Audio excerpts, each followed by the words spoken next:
Hello, America. We're still really tonight working on Egypt and this one. Who's organizing these riots? And what role are Marxists playing? What are the causes?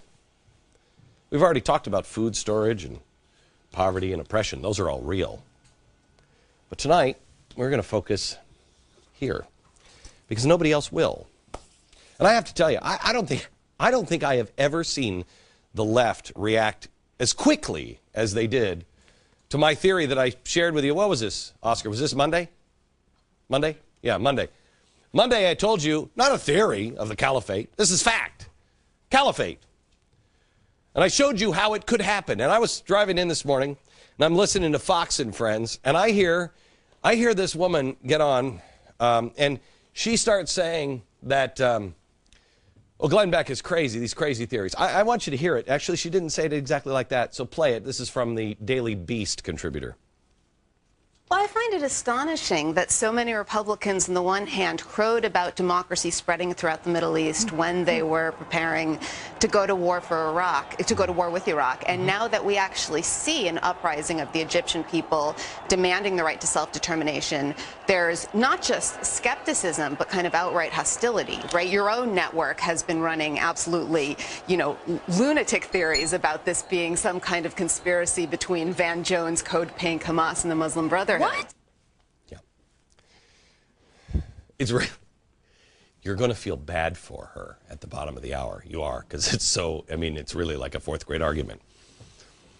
They were reacting with surprise afterwards, like, what? I've never heard that, because she's 100% wrong. First of all, that's not the network's theory. That's not Fox's theory. That's my theory. My theory. And it's not Van Jones or anything else. Let me ask you this. Let's start here. Since when is having a theory, when you're trying to figure out what's going on, a bad thing in America? And it's really less theory than it is facts in their own words. But just in case, let me show you what my theory is. And I stand by it. Just everybody on the left, this is my theory. And I stand by every word of it. Groups from the hardcore socialist and communist left and extreme Islam will work together because of the common enemy of Israel and the Jews.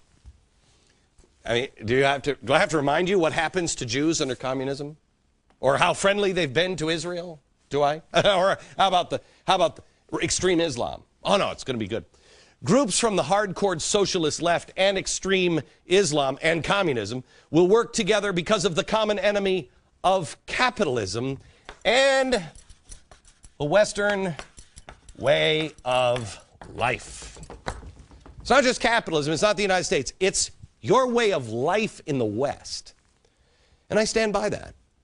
Groups from the hardcore socialist left and communism and extreme Islam will work together to overturn relative stability because in the status quo, they are both ostracized from power and the mainstream in most parts of the world. That's, here, I'll even put it up for you. Glenn's theory. There it is. Got it? That's it, and I stand by it. Is it so far-fetched, really? Should tell you something that the left has ramped up the spin machine so quickly on this one. Maybe it hits too close to home, do you think? It'd be a crazy theory if I only had, them saying catchphrases like social justice. Then it would be a theory and it'd be pretty thin. We have that. Watch. I do believe that when the Sharia is implemented, and you have the education system of Islam, and you have the social and economic justice, suddenly the penal code needs to be implemented. People expected the U.S. to be on the side of the people, who are legitimate needs for democracy, social justice. All right, that would be a crazy theory. That would be nuts. Okay, we told you about social justice. It's a code word. Not every time you hear it, but you should question it every time you hear it. Because it's a code word. Come from the Fabian Society, the communists, and the progressives here in America. It's really used mainly by those with an agenda or those who are just oblivious to what it really means, where the origins are from. Now, if that's the only evidence I had to support my theory, then it wouldn't be a very strong case and I'd probably be off the air. That's why we've devoted this entire week of shows to diving deeper into this story, far deeper than the, oh so intellectual pro-anti-Mubarak demeaning news that they dumb down because, I think most people just believe you're a simpleton who can't decide for themselves. I know you can. I've even told you, don't take my word on anything. You've proved it. I told you on, Monday, when I did this, or Tuesday, I said, please look this up. I said, pause the show and look up the word caliphate. This is a word that the left is dismissing as a crazy conspiracy theory. It's weird that they're dismissing it as a crazy conspiracy theory because that's exactly what Cass Sunstein said in a White House memo, that you should dismiss people as crazy conspiracy theorists, even quoting, even if some conspiracies end up being true, they do not cease to be conspiracy theories for that reason. Ow. You learned from Cass Sunstein. You get out of here, you knuckleheads. You didn't take their word for it. You didn't take my word for it. Let me show you the Google trend report from the day of that episode. Here's the chart. Caliphate. Oh, by the way, we're on at 2 p.m. West. Caliphate went to #1 on Google Trends. You see the spike? That's when this program is on. So let me first humbly thank you for not taking my word for it. Humbly thank you for not sitting there as a mindless boob or stooge. When I ask you to do your own homework, you do. Thank you. If you did, caliphate is not some crazy conspiracy. It's what the Muslim Brotherhood talks about. In fact, let me show you this. I love this over here. Remember, Muslim Brotherhood in Egypt. This is what they talked about. Caliphate, Hamas, birthed by the Muslim Brotherhood. They talk about it. In fact, they've openly pined for a caliphate. After Hamas won sweeping Palestinian legislative elections in 2006, they declared it an important springboard towards the establishment of the caliphate. End quote. The Iran foreign minister said the anti-government protests in Egypt were a sign of an Islamic renaissance. Wait a minute, hang on just a second. Are you telling me, Glenn, that the guys in Iran are saying they want a caliphate too? Yes, I am. But I'm just quoting them. Look it up. The Prime Minister of Turkey. The Prime Minister of Turkey belongs to an organization that wants to resurrect the caliphate. So the idea may be crazy. I think it's crazy. A global Islamic order. Yep, that sounds crazy. But don't shoot the messenger, because it's not my idea. It's their idea. It's not their idea. It's their written and stated goal. It's really funny. I remember back in '99 taking Osama bin Laden seriously, because I didn't have a horse in the race. I couldn't care about politics. I could care less. I cared about my country. And when he threatened to kill Americans in our own land, I read his words. And I said, this guy's not stupid. I think maybe we should read it, and we should take him at his word. I warned at the time that New York would have blood, bodies, and buildings in the street. Yeah, the media brushed it off. No, don't pay attention to it. Please don't let history repeat itself.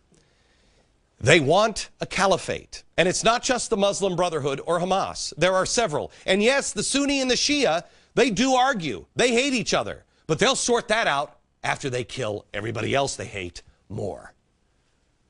They are telling you these things. But anybody who mentions it is the crazy conspiracy theorist. Let me ask you, which is more crazy?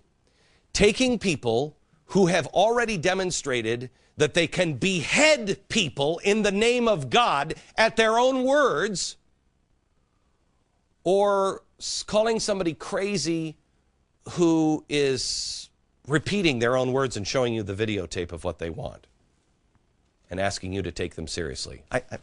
Which one's more crazy? Here's the next idea that you have to have your friends call you crazy for. The other idea that I want you to research. This one will blow you away. It's called Islamic socialism. Islamic socialism. If you're watching the show on DVR, please get online right now and look it up. Islamic socialism. Don't take my word for it. I want you to look up somebody else. Tariq Ramadan. Tariq Ramadan, he looks like a nice guy, isn't he? He is a professor of Islamic studies at the University of Oxford. It's great. Quite a lineage. His grandfather, founded the Muslim Brotherhood. Just so you remember, Muslim Brotherhood gave birth to Hamas. The Muslim Brotherhood's goal is destroy and kill Israel and Jews. And Hamas is, they want to destroy Israel and kill all the Jews. But his grandfather founded the Muslim Brotherhood, and he was banned from the U.S. He was about to become a tenured professor at the University of Notre Dame, but he was banned from entering the U.S. in 2004 because, there were accusations that he was supporting the militant Palestinian group Hamas, which is the offspring of the Muslim Brotherhood that his grandfather started. So, all right. So why is he a danger? Well, because he was accused of supporting Hamas. We don't want him around. And I believe he was more dangerous because of his beliefs on something called Islamic socialism. It's a crazy idea. It is an idea that, you ready? To be a sworn enemy of capitalism does not mean you're a communist, a fascist, a religious fundamentalist, or indeed an anti-Semite. But it is something these otherwise disparate groups frequently have in common. Advocating a revolt against Western materialism on the basis of superior spiritual values is an old project. Yeah, probably all the way back to what? The Crusades? I wouldn't need to come back to him, and I probably wouldn't bring him up if he was still banned from entering the United States. But no, he's not. Last January, President Obama and Hillary Clinton restored his visa, so he's free to come and go. Isn't that great? Just remember, Islamic socialism